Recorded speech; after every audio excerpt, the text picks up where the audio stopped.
how to bench press in 2 minutes or less. This is Blake with Kaizen Training and Nutrition.com, and in this video we're going to be breaking down how to barbell bench press.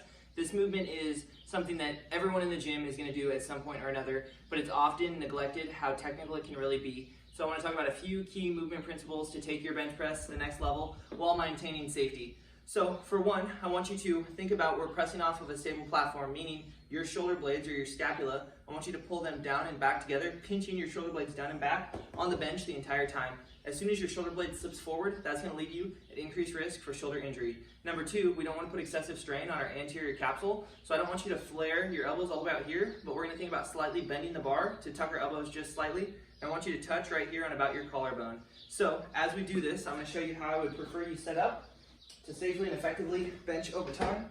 You're going to come here. I like to tell people to row yourself into the bar, meaning I'm going to pull myself up as if doing an inverted row and pull my shoulder blades down and back. I'm going to line up so my eyes are just about under the barbell, so my shoulder blades are squeezed together. So I've got my shoulder blades and my butt in contact with the bench. I'm going to push off here, and now I've got my shoulder blades tucked. I'm going to bend the bar slightly to tuck my elbows. And now as I pull the bar down towards me, I'm raising my chest, and then we're going to go back. Every time you should touch about the same spot on your chest, and then come until your arms are totally locked out. What we want to avoid is the bar drifting back towards our eyes, but we want to come almost at an angle directly back to the position we started in. We also don't want our butt to come up off the bench, as that's a power leak. It's going to lead to injury over time, and if you're interested in something like powerlifting, that's going to lead to a red light or incorrect lift. So this is just like any other movement. Over time, we're going to overload it.